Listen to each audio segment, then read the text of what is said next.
جو میں انداز تبلیغ رکھتا ہوں، جو مؤثر بھی ہوا، نفع بخش بھی ہوا، نیچے سے لے کر اوپر تک کتنے طبقات کے اندر کیسے اثرات پیدا ہوئے، لیکن اس کے باوجود آج تک میں کسی کو نہ مجبور کرتا ہوں اور نہ میں جو ہے وہ کوئی اگر میرے طریق سے ہٹ کے چلتا ہے، حتیٰ کہ اگر کوئی شخص میرا انکار کر دیتا ہے، مجھے گالیاں بھی دے دیتا ہے، مجھے برا بلا بھی کہتا ہے، اس کے باوجود وہ کافر نہیں ہوتا، اس لیے کہ میرا انکار کفر نہیں ہے، پیغمبر کا انکار کفر ہے۔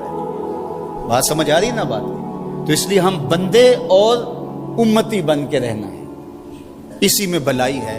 فرمایا جو اللہ اور پچھلے دن پر ایمان لائے اس کو چاہیے کہ وہ کلمہ خیر کہے یا پھر خاموش رہے۔ ان من خیارکم احسنکم اخلاقا، فرمایا تم میں سب سے افضل وہ ہے جو خلق کے اعتبار سے سب سے زیادہ اچھا ہے۔ فضل و شرف کا سبب اچھے اخلاق کا ہونا ہے۔ حضور نے ارشاد فرمایا قیامت کے دن میزان پر جو اعمال رکھے جائیں گے، سب سے زیادہ وزن جس عمل کا ہوگا وہ حسن خلق کا ہوگا۔ اور اللہ تعالیٰ جل شانہ جو ہے وہ دشمنی رکھتا ہے فحش گو سے اور بیہودہ گو سے۔ اللہ اکبر۔ فرمایا کہ اہل ایمان میں کامل ترین مومن وہ ہے جو حسن اخلاق کا پیکر ہے۔ تو میں آپ سے یہ کہوں گا کہ اپنی زبان کو، اپنے خیالات کو، اپنی سوچوں کو ہمیشہ پاکیزہ رکھنے کی کوشش کریں۔ ظاہر ہے اس زندگی میں رہتے ہوئے سارے لوگ آپ سے متفق نہیں ہوں گے، ہر شخص کا آج کے دور میں اپنا اپنا فہم دین ہے، اپنی اپنی تربیت ہے ہر شخص کی، اس کا ایک بیک گراؤنڈ ہے جس میں وہ پلا بڑھا اور جوان ہوا ہے۔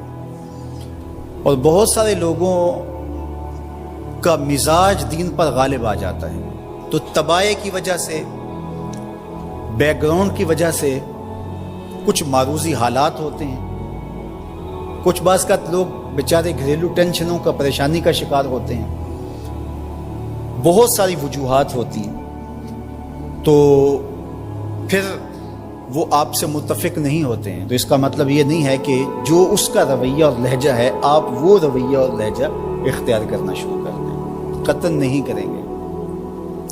آپ اپنے لہجے کو اسی طرح مزین رکھیں جس طرح حضور کے خلق کریمانہ کی ادا ہوتی ہے۔ کبھی بھی اپنی زبان کو بگڑنے نہ دیں۔ گالی گلوچ اور سب و شتم یہ تو کبھی سوچنا بھی نہ، رد عمل کے طور پر یا عمل کی صورت کے اندر۔ عمل کی صورت میں تو بہت برا ہے، لیکن رد عمل کی صورت کے اندر بھی اس کی اجازت نہیں ہونی چاہیے کہ کوئی شخص آپ کے لیے کوئی ایسا لفظ استعمال کر رہا ہے تو آپ اس کے مقابلے کے اندر اس طرح کی زبان اختیار کرنے لگ جائیں۔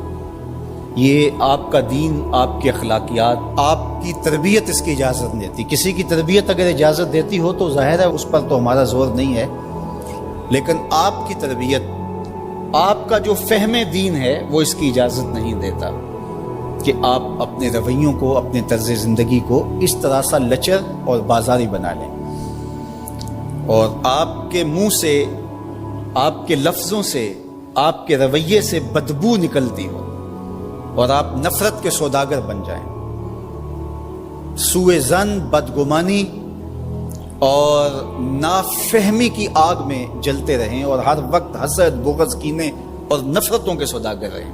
تو میں اپنے محبین سے، مخلصین سے، محبت کرنے والوں سے یہ بات کہوں گا کہ آپ اپنا دہن نہ بگڑنے دیجیے، اپنی زبان نہ بگڑنے دیجیے، اپنے لہجے کو کبھی بدبودار نہ ہونے دیجیے، امت کے اندر تفریق کی بدکاری زندگی بھر نہ کرنا۔ اگر کوئی شخص میرے طریقہ کار سے متفق نہیں ہے، جو میں طرز تبلیغ رکھتا ہوں، جو انداز تربیت رکھتا ہوں، بہت سارے لوگ اس سے متفق نہیں ہیں، تو آج تک میرا یہ زور نہیں رہا کہ لوگ اسی طریق پہ آئیں سارا زمانہ جس طریق پہ میں ہوں۔ تو کسی کو بھی یہ کوئی اختیار حاصل نہیں ہے کہ جو طریق اس نے وضع کیا ہے معروضی حالات کے تحت، جو وہ سمجھتے اپنے فہم کے مطابق کہ اس طرح دین کا کام ہونا چاہیے، تو وہ مجھے اس بات پہ مجبور کرے کہ آپ بھی اس طریق پہ آئیں۔